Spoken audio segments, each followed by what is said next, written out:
Okay, good morning again. Last presentation of the day, we will have Matt Blank, and he'll be talking to us about CDBG procurement. Just a friendly reminder, this presentation is being recorded, and we're going to have questions at the end of each presentation. You can put those questions in the chat, in the Q&A, or you can raise your hand and we can call on you. Matt, are you ready to go? Yep. Okay, take it away.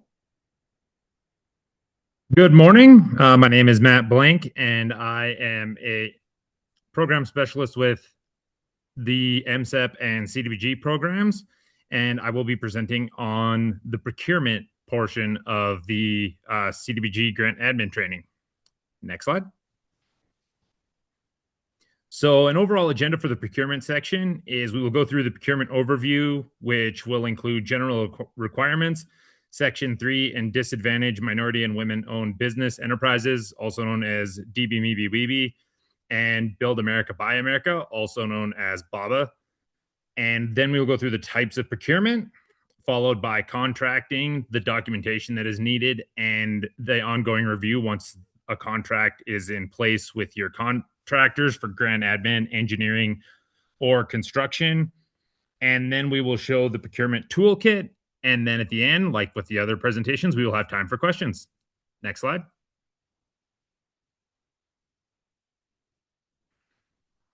So for the general requirements, there is a little bit more to it than was in the initial agenda.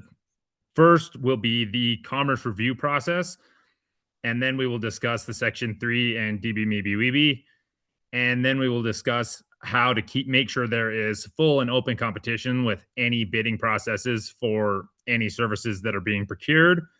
Then we will do BABA, and then there will be a little bit of discussion about geographic preference. And then last will be the written selection procedure. Next slide. So for the Commerce Review, grantees are encouraged to submit their solicitation to Commerce for review prior to publishing. This will give us time to provide any feedback or technical assistance to make sure that grantees have been able to keep the competition full and open, along with making sure all CDBG regulations are met, because there can be a problem here where if something is missed, procurement may need to be redone if something is missed. So we want to make sure this review is done in advance. That way, any advertising and bidding processes are done and meet all regulations so that it doesn't come up later where something was done improperly and something needs redone, because that can hold the project up a little bit. Like was mentioned, environmental things, if things aren't done properly, things can be redone, which at that point will hold up the project. And depending on what is going on, if it's something like engineering and engineering work started but then engineering needs reprocured, that can cause some pretty major holdups in a project. And as for Section 3 and DBMEB, grantees must proactively reach out to small, disadvantaged, and minority and women-owned business enterprises. MDT, Montana Department of Transportation, has some online tools that list those businesses, so it makes it a little bit easier to find those and proactively reach out to them. As for Section 3, grantees must, to the greatest extent feasible, ensure economic opportunities are extended to low and very low income persons residing in the geographic area where CDBG assistance is taking place. Part of that is publishing a Section 3 notice and also proactively reaching out to Section 3 businesses when it comes to soliciting goods and services. For full and open competition, all procurement transactions should be conducted in a manner that provides full and open competition. Basically, this means that there can't be any sort of restrictions to eliminate competition, such as imposing some sort of unrealistic deadlines for the responses, any unreasonable requirements, or unnecessary levels of prior experience. And another thing to think of when you're doing things such as engineering and grant administration, a lot of times those can be put together. So if you're looking for an engineering firm who has the possibility to also do grant admin, making sure that there's an and or language in there, because that will also prevent any limitations. Because then if there's a firm that wants to do just grant admin that maybe doesn't have engineering or vice versa, then they can bid on a portion of that. But it also makes sure that if you go with a firm that has both to do both things, the procurement has been done properly and it does cover both engineering and grant administration. Next slide. And for Build America, Buy America, a lot of you may be familiar with American Iron and Steel. This is essentially an expansion on that. It's a little more broad. So this applies to domestic product purchasing preference for all iron, steel, construction, and manufactured products. This is fairly new. Anybody that's working with current projects has probably already experienced this a little bit, but this went into effect with federal fiscal year 2023 and forward funding. So this needs to be brought up early in the process because this can impact bidding. So you want to make sure that contractors for construction projects know that those regulations will need to be in place. And there is also a BABA website that you can go to that gives more information and has some more in-depth stuff on there, including the information for applying for a waiver. And for geographical preference, grantees cannot apply a statutory or administratively imposed in-state or local geographic preference in evaluation of bid proposals. However, when contracting for architectural or engineering services, geographic location may be a selection criteria if an appropriate number of qualified firms are in the area of the project.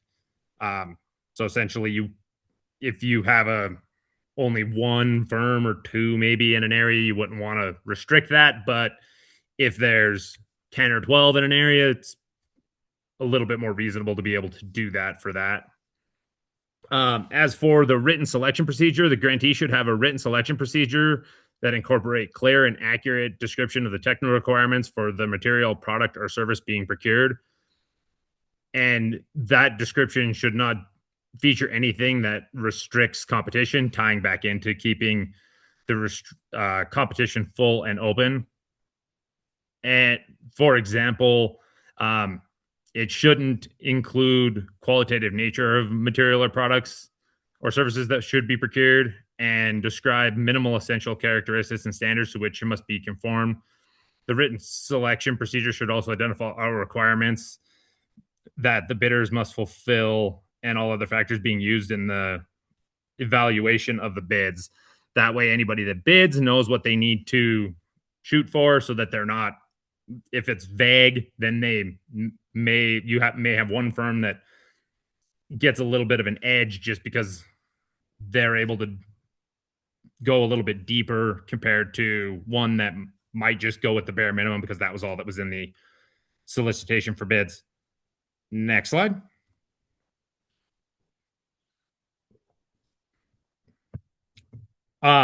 Sorry about this. For section 3, as I mentioned, this is that I screwed this up. Sorry. They must ensure economic opportunities to the low and very low income residents, and the advertisement must be included. Next slide. And maybe DB Weeby, this is the disadvantaged minority and women-owned business enterprises. All grantees must reach out to them specifically, and the link I mentioned for MDT is included there. Next slide. For Build America, Buy America, as I mentioned, this is the preference for iron, steel, and construction and manufactured products that are domestically produced. And this started in fiscal year 2023.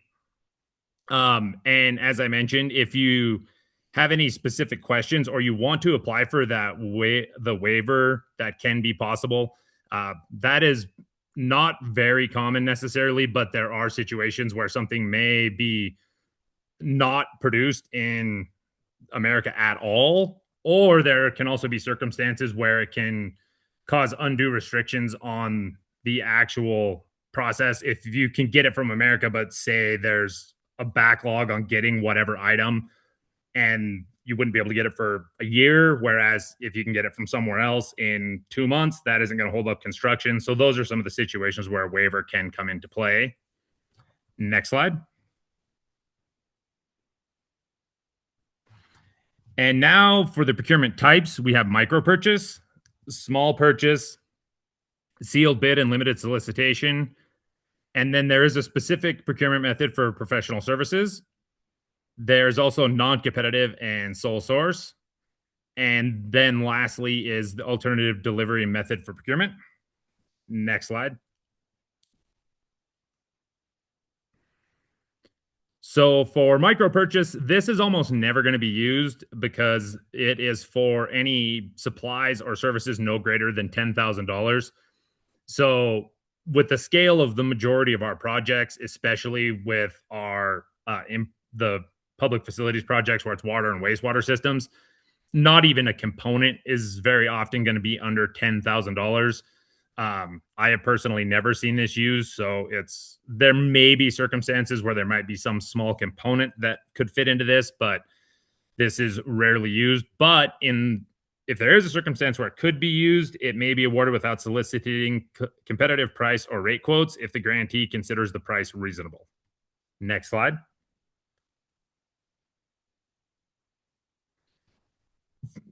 For small purchase procurement, that follows the Montana Code annotated 18-4-305. So this is a little more common, but still with the larger scale projects, it's not going to happen as often as other types of bidding, because this one is when any services such as grant administration, equipment, supplies, or property with an aggregate cost of over the life of the project is less than $100,000. So this can come up, especially if a project has some separate bidding portions, or some of the smaller projects may actually be able to hit this.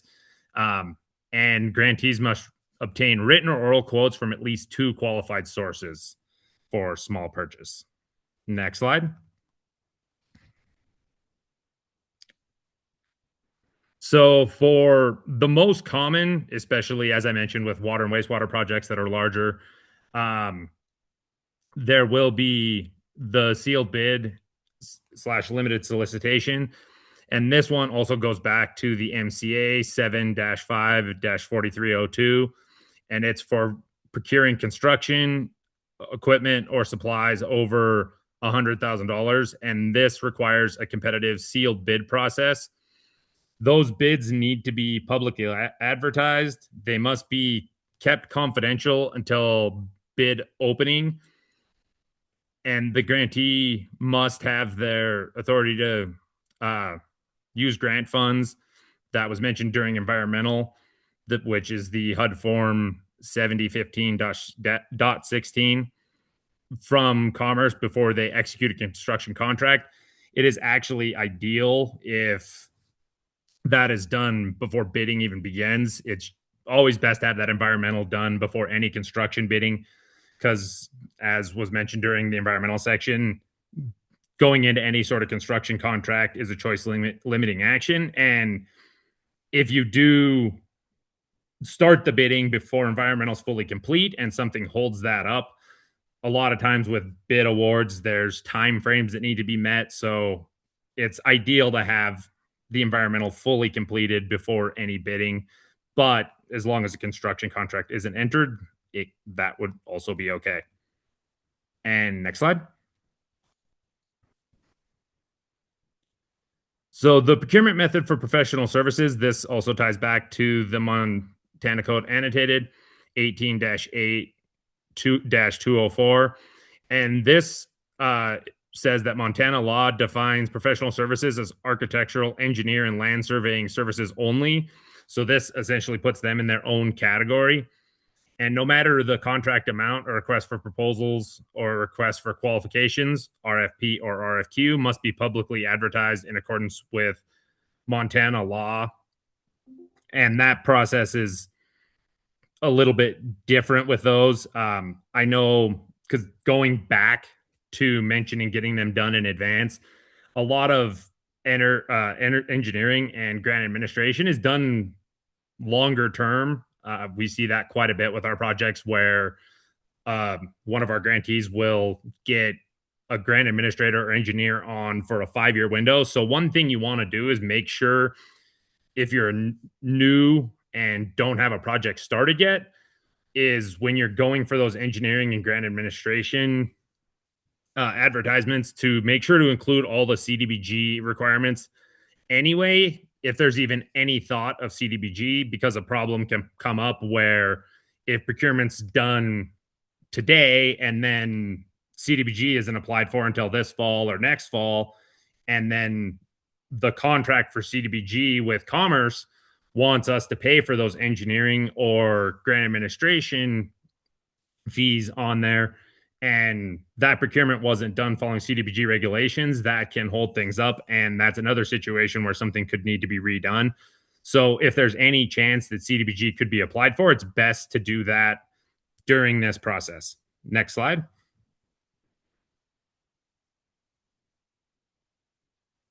So for the actual steps for procuring for one of those professional services, first is to decide between an RFP and RFQ. Both of those have samples in the toolkit, which we will get to a little bit later. And you need to advertise that in accordance with local and state requirements, ensuring that the Section 3 and MeBe DB Weeby language is included. There's also a sample of that in the toolkit. And then the next step is to determine a scoring method for those submissions and keep documentations of that scoring. That can be anything from meeting minutes. One thing we kind of like to see is actual scoring sheets where the grantee, whoever's going to be the ones deciding with the grantee, actually have, as mentioned before, what the criteria that were brought up in the RFP or RFQ listed out in just a scoring sheet where each of those are scored by everybody that has a vote. That's one of the best methods to get it done. And then usually the final vote is documented in meeting minutes. And then last is to execute that contract for that engineering or grant administration or land surveying, and making sure that the CDBG supplemental conditions are attached to that. Next slide. So for non-competitive sole source, this is another one that's very rare. This involves soliciting only one source, or after soliciting multiple, determining there's only one source that can provide the product or service. For this, you want to make sure that you contact your project specialist for instructions. This is very rarely used and does need to have prior approval. I have only seen it once. It was a pretty obscure part of a project that isn't a very common way of doing the type of project. So they were only able to find one source that could do it, and they actually had to bring them in from out of state. So occasionally this will come up where there's a portion of the project that's really specific that may have this, but you don't want to just go ahead with it because it needs prior approval. Next slide. And for the alternative delivery method, sometimes this is referred to as design, build, or general contractor construction management, or GCCM. Essentially here, grantee hires a contractor to provide feedback throughout the design project before construction. Next slide.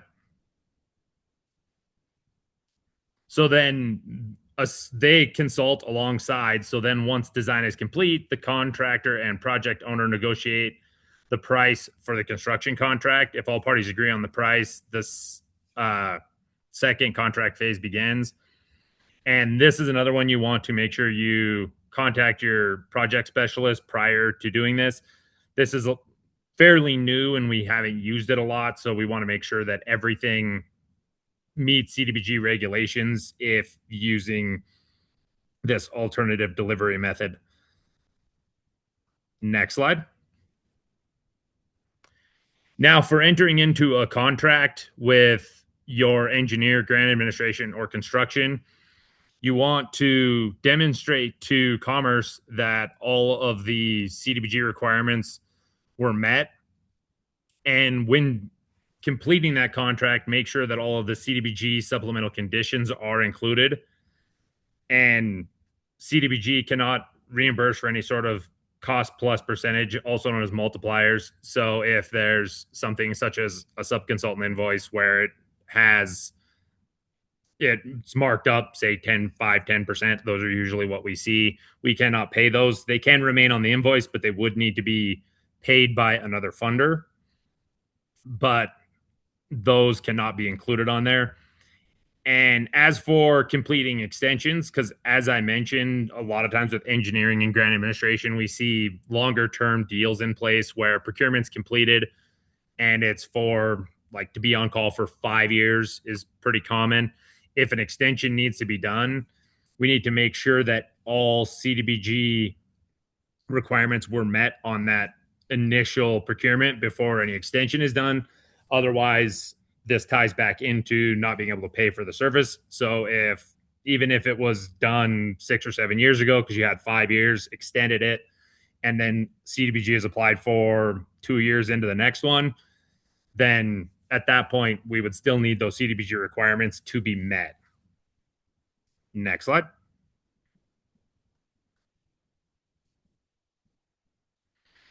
So the documentation of the procurement process needs to be given to Commerce. So that would be any affidavits of publication, those RFPs or RFQs. And as I mentioned, like scoring sheets, meeting minutes, whatever is used to put them in, get that in place, and what is used to choose which vendor is gone with.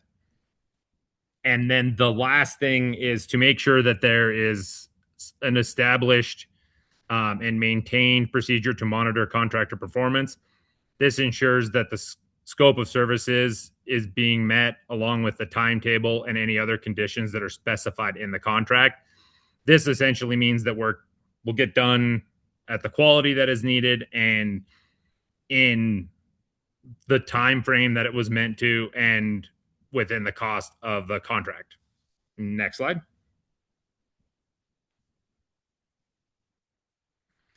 And as for the procurement toolkit, there are various things here. First is the overall procurement checklist. And then there is a sample RFP for grant administration services, a sample RFQ for engineering services, and the sample advertisement for those that I mentioned. There is also a sample professional services contract. Next slide. Oh, and Rosie is going to pop over to that really quick.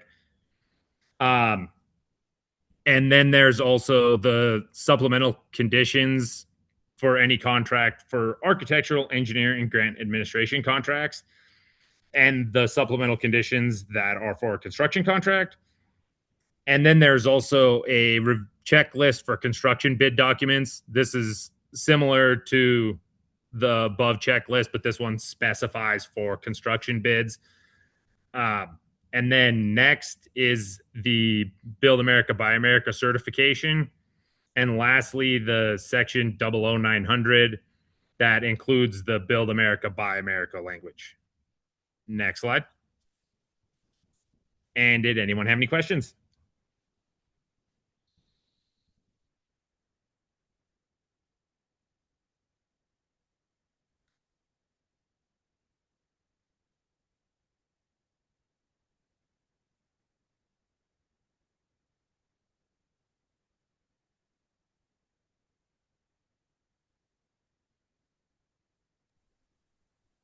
Thanks, Matt. Oh, do we have a question?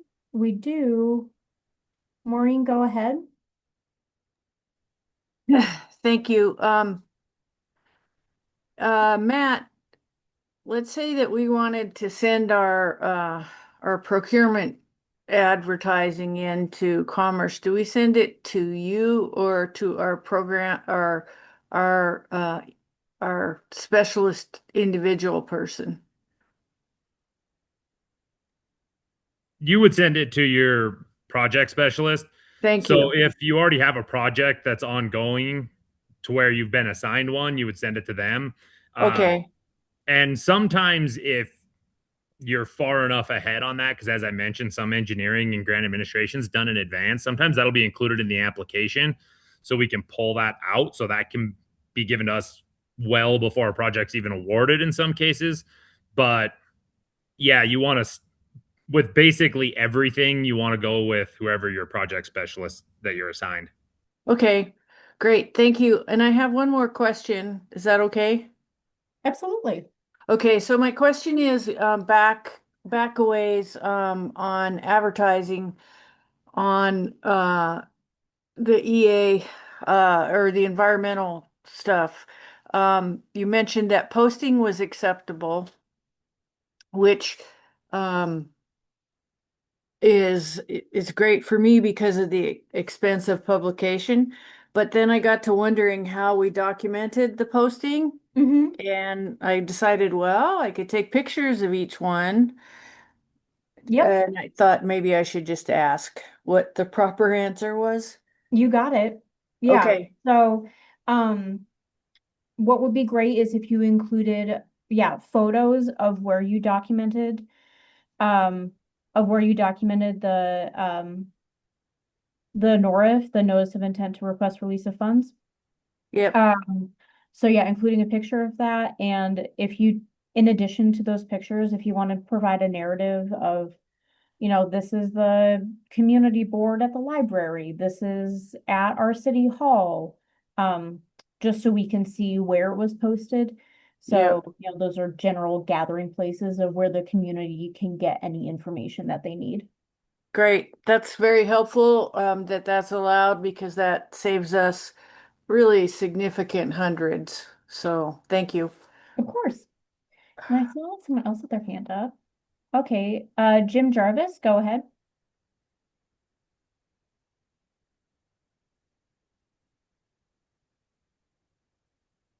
Jim, I think you need to unmute. Oh, there you go. Yes, Jim Jarvis. I'm the housing coordinator here in Madison County. My question is, could you clarify, Matt, you had mentioned several times if a grantee has already acquired the services of, say, an engineering firm, but haven't met the CDBG requirements. Can you give me an example of what those CDBG requirements would look like that if we may have missed them?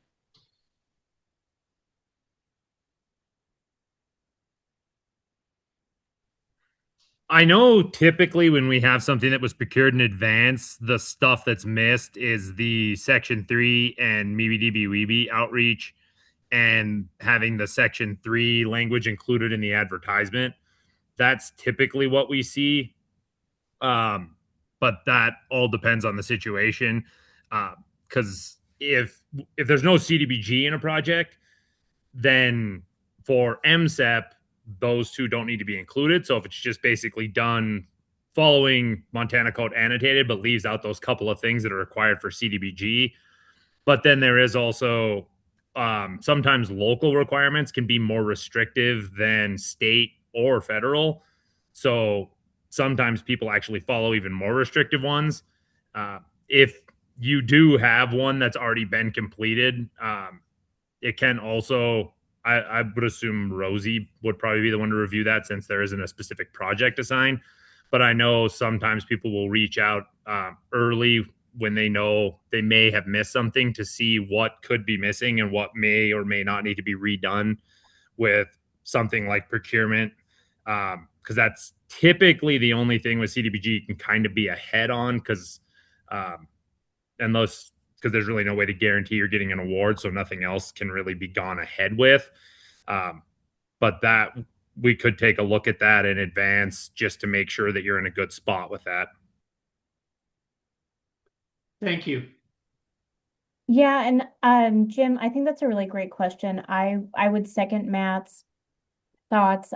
If you um are intending to come in for a CDBG project and you already have an on-call agreement with an engineering firm or an architectural firm or grant administration firm, and you want to ensure that the procurement of that firm meets CDBG requirements, you can contact me. and I can look at your procurement documentation to ensure to give you an answer either way. Thank you.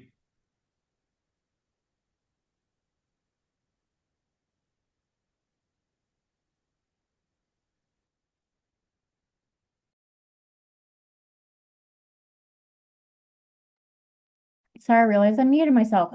These are great questions so far, everyone. Does anyone else have anything they wanted to ask or share with the group?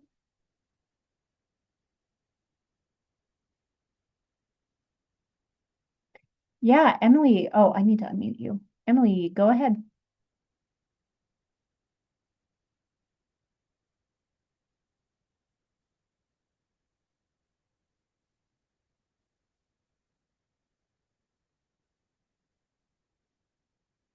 You're still muted, Emily, if you. Hi, Hi. I'm Emily Park with Mineral County Economic Development Corporation. We are getting ready to possibly enter into an agreement for grant administration on behalf of the St. Regis Resort District. And, you know, at this time, I don't know if that's going to be a 1 year or a 3 year, but they are talking about some housing projects. And so just kind of curious, with those small purchases, it says under 100,000 for grant admin equipment and supplies. That grant administration is going to be under that. So, what additional requirements are there, considering that grant administration would be under that amount, but yet there's certifications that need to be done for the procurement of CDBG projects? Kind of that fine line, not necessarily going to be over 100,000 at any time.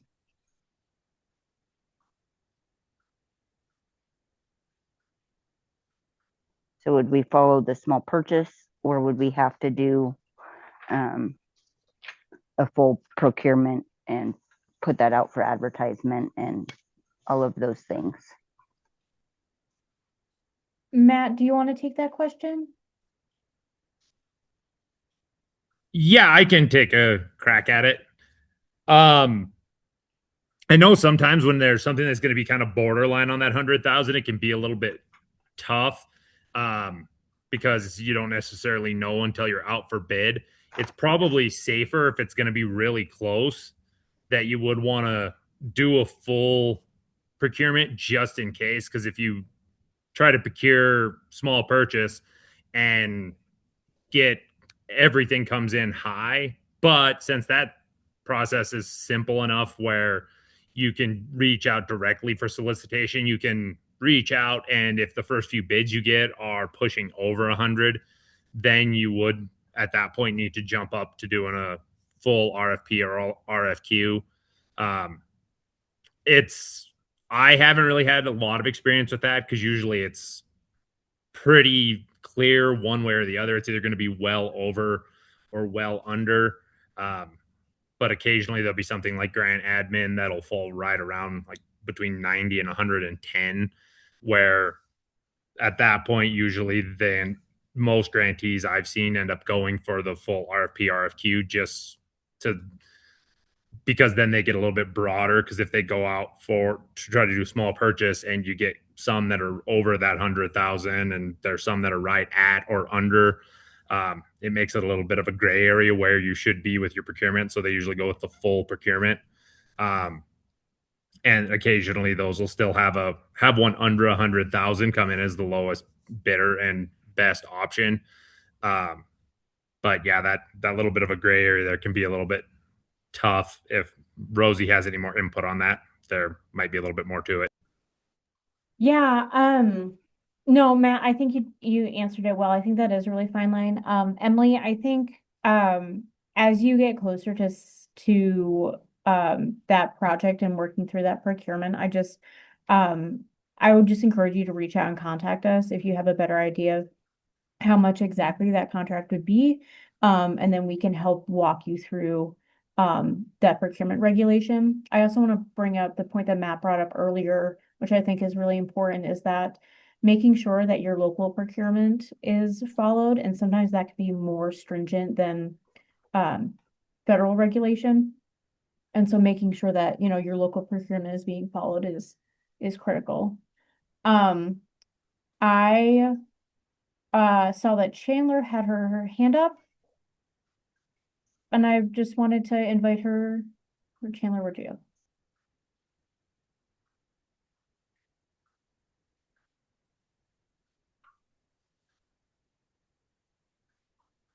Okay, never mind.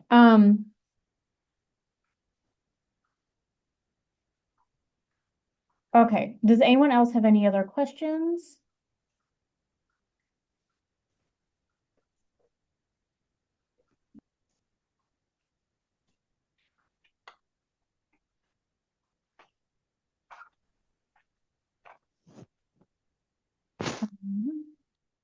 All right, Jamie, I'm getting to you. Okay, Jamie Gravinsky, go ahead.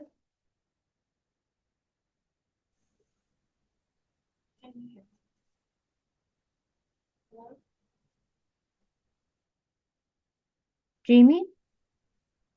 Yes. I'm so, your voice is very faint.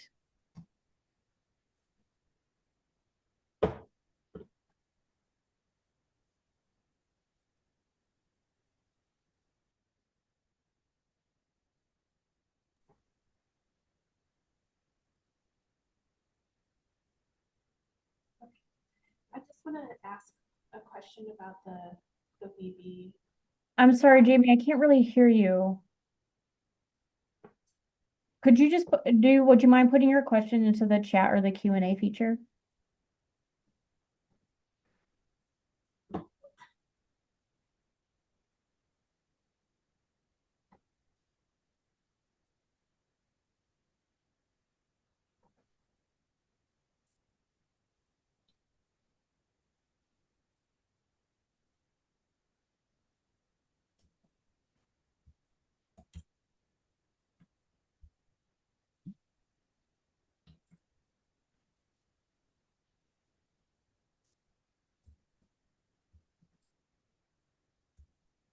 While Jamie's doing that, does anyone else have any questions?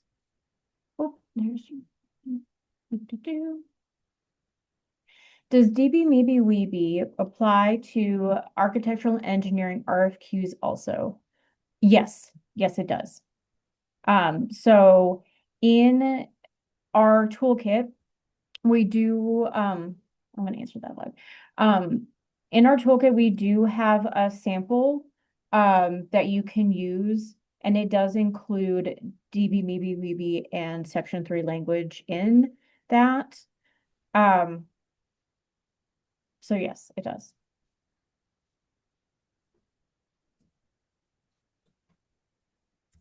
And I would encourage you, if you are going to go through a procurement process for architectural or engineering services, to, before you go out for procurement, to select that contractor or that firm, please have your project specialist review that procurement to make sure that it falls into CDBG guidance. If you don't have an assigned project specialist because you're doing this prior to an application, then you can send it to me.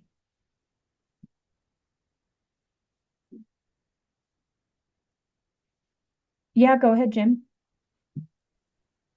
Following up on that question about DB, Meeby, Weeby, do I understand we actually have to contact organizations that meet those qualifications, or can we just include the idea that in the public notice that they are encouraged to apply or submit a proposal? Do we have to actively reach out to them other than doing just the posting or notification? Yeah, that's a great question, Jim. Thanks for following up on that. So in the sample that we have on our website, and then also project specialists have this language as well, we do encourage you to post it on the Montana Department of Transportation's DB Maybe Weeby website. So there is a specific search registry, where you can find businesses, but then also where you can post opportunities and you can post your, RFP or RFQ. So that way you are targeting those specific businesses.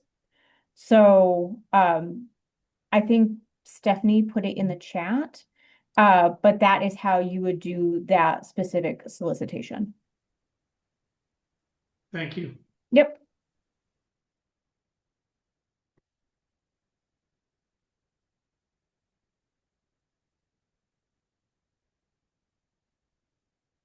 These are great questions, everyone.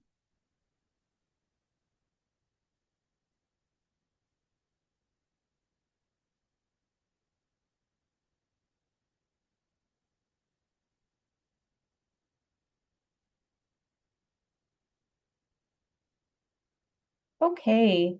Well, I'm not hearing any more questions, so what I'm gonna do, is I'm going to put, my email in the chat and also my phone number in case anyone has any questions following this. And I do want to say thank you so much, everyone, for joining today. Um, uh, we will continue tomorrow, bright and early at 9 a.m. Tomorrow we'll be reviewing, labor standards, requests for reimbursement, and then monitoring and closeout. So, yeah, I can't wait to see everyone tomorrow. If there's no other questions, I'm going to do one last check. Then, yeah, I will let everyone go. But thanks everyone for joining today.